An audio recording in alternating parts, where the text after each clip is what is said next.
Ibu saya seringkali dikomplain oleh tetangga. Ibu, ini si Hilman begini. Apa jawaban ibu saya? Maafkan anak saya.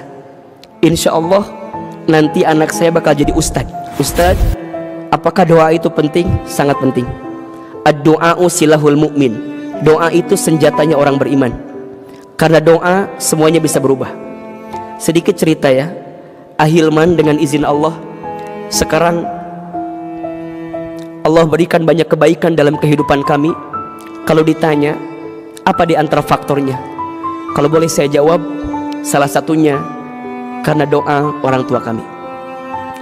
Saya sejak kecil nakal sekali Pak.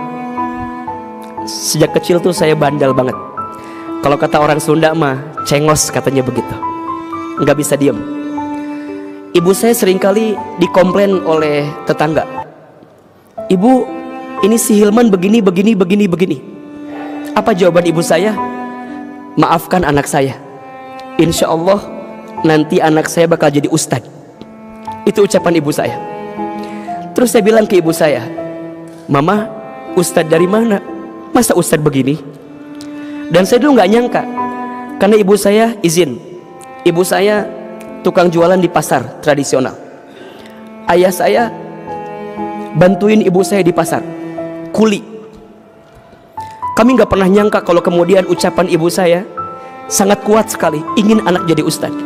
Lulus SD, saya masuk ke pesantren. Saya mondok di Darul Arqam Muhammadiyah Garut, satu pesantren dengan Ustadz Adi Hidayat. Kami beda 4 angkatan dengan beliau. Beliau kakak kelas saya di Darul Arqam. Baru masuk pesantren, ayah saya meninggal. Jadi saya anak yatim Pak sejak SMP. Setelah itu saya temui ibu saya. Mama, kalau ayah sudah meninggal, nanti bagaimana biayanya? Dari mana uangnya? Apa kata mama saya? Shh, nanti mama yang cari sendiri. Yang penting Hilman sekolah. Yang penting Hilman masuk pesantren.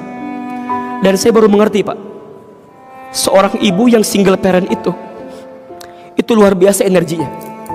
Maka siapapun para akhwat, bunda yang di sebelah sana, yang barangkali hari ini menemukan keadaan yang sama, bersabarlah dengan keadaan Anda juga. Karena bagaimanapun Anda walaupun sendiri tetap diberikan kekuatan oleh Allah Subhanahu wa Ta'ala. Masuk kelas 1, kelas 2, kelas 3, masuk kelas 4, ibu saya sakit, jatuh di kamar mandi, dan kata dokter stroke ringan, sehingga tidak bisa lagi berjualan seperti biasa. Maka apa yang saya lakukan? Saya hampiri ibu saya. Saya bilang ke ibu saya, Mama, kalau mama udah sakit, bagaimana sekolah Hilman? Kata mama saya, diusapin kepala saya, dipegang dada saya. Hilman harus pinter ya, biar dapat beasiswa. Itu masih teringat dalam ucapan saya. Mama doakan, ini kalimatnya. Mama doakan, semoga Hilman Allah berikan kebaikan dalam hidup. Semenjak ibu saya sakit, saya berjanji sama Allah, saya tidak mau menyakiti hati ibu saya. Dan saya minta sama Allah, ya Allah bantu saya untuk menyenangkan hati ibu saya. Maka kalau saya libur dari pesantren, saya pulang ke rumah. Apa yang saya lakukan di rumah? Saya nyuapin ibu saya. Ibu saya itu punya kebiasaan, kalau pagi-pagi suka nonton ceramah ustadz-ustadz di televisi. Satu kali ibu saya bilang begini, Hilman, iya mah, nanti Hilman bakal ceramah di televisi ya, seperti ustadz-ustadz itu. Terus saya bilang, nggak mungkin mah, kita orang desa, kita orang kampung. Saya asli orang Garut, Jawa Barat, agak jauh dari Jakarta waktu itu mikirnya. Saya bilang nggak mungkin mah. Kata mama saya, shh, jangan begitu, aminkan saja. Amin. Ada iklan pakai bahasa Inggris. Kata ibu saya, nanti Hilman sekolah ke luar negeri ya. Saya bilang nggak mungkin mah, dari mana biayanya? Shh, jangan begitu, aminkan saja. Amin. Ibu kami pernah dapat sejadah gambarnya Ka'bah, hadiah dari orang yang haji umroh. Setiap beres sholat, beliau baca talbiyah, labbaik Allahumma labbaik, labbaik la syarika laka labbaik. Satu kali saya tanya, Mama, kenapa mama suka baca talbiyah setelah selesai sholat? Dipeluk badan saya, dicium kening saya, diusap kepala saya. Kata mama saya, Hilman, mama ingin sekali berangkat ke Baitullah. Mama doakan ya, Hilman bisa bolak-balik ke Baitullah. Amin, amin, amin. Hadirin yang dirahmati Allah, sekarang dengan izin Allah, lihat kekuatan doa orang tua. Sekarang dengan izin Allah, apa yang dulu ibu kami pernah ucapkan, sekarang terjadi semua. Ibu kami bilang, nanti Hilman ceramah di televisi. Sekarang Allah izinkan itu terjadi. Tapi saya sedih. Apa sedihnya? Ibu saya tidak sempat nonton saya di televisi, karena Allah lebih duluan memanggil usia ibu saya sebelum saya tampil di televisi. Saya dapat kesempatan ke Jepang, ke Amerika, ke Kanada, ke Timur Tengah dengan izin Allah. Tapi ibu saya tidak pernah tahu kalau anaknya pernah diberikan kesempatan seperti itu. Orang bilang, Ustadz hebat ya, Ustadz pinter ya. Shh. Yang hebat bukan saya, tapi yang hebat doa ibu saya. Kita bisa bolak-balik haji umroh dengan izin Allah, membimbing jamaah. Tapi tangan saya belum sempat menggenggam tangan ibu saya untuk bisa berangkat ke Baitullah, karena Allah lebih duluan memanggil usia ibu saya sebelum bisa berangkat ke Baitullah. Ini pesan untuk semua.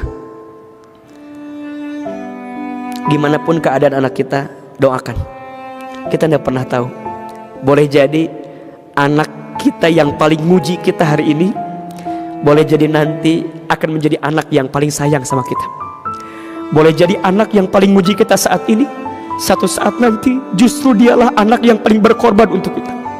Maka jangan pernah mengeluarkan kata-kata yang buruk kepada anak kita. Sebaliknya, semua para anak yang hari ini hadir, yang masih punya orang tua, muliakan orang tuamu. Berbahagialah, bahagiakan orang tuamu. Jangan sakiti orang tua.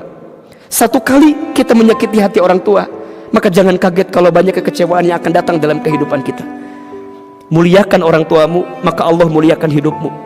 Bahagiakan orang tuamu, maka Allah akan bahagiakan hidupmu. Terutama ibu. Terutama ibu. Ada 5 air yang ibu keluarkan untuk anaknya, yang tidak akan bisa tergantikan oleh anaknya. 1, air ketuban saat ibu mengandung anaknya. 2, air darah saat ibu melahirkan anaknya. 3, air susu saat ibu menyusui anaknya. 4, air keringat saat ibu merawat membesarkan anaknya. 5, air mata saat ibu menangis mendoakan anaknya. Begitupun ayah, sosok laki-laki yang begitu sayang kepada kita, walaupun tak pernah memperlihatkan sayangnya. Maka insya Allah generasi soleh dan solehah berangkat dari orang tua yang soleh dan solehah, dan anak-anak yang soleh dan solehah adalah anak-anak yang senantiasa membahagiakan orang tuanya. 3S agar anak-anak kita menjadi anak yang soleh dan solehah. S yang pertama syukur, S yang kedua sabar, dan S yang ketiga sayang.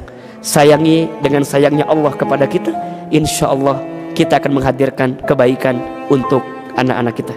Mudah-mudahan bermanfaat. Semoga ada inspirasi yang mengantarkan kelembutan hati dan ketenangan dalam perasaan kita. Mohon maaf jika ada kekurangan. Semua yang benar pasti dari Allah, dan semua yang salah pasti dari kami yang banyak kesalahan. Wabillahi taufiq wal hidayah. Wassalamualaikum warahmatullahi wabarakatuh.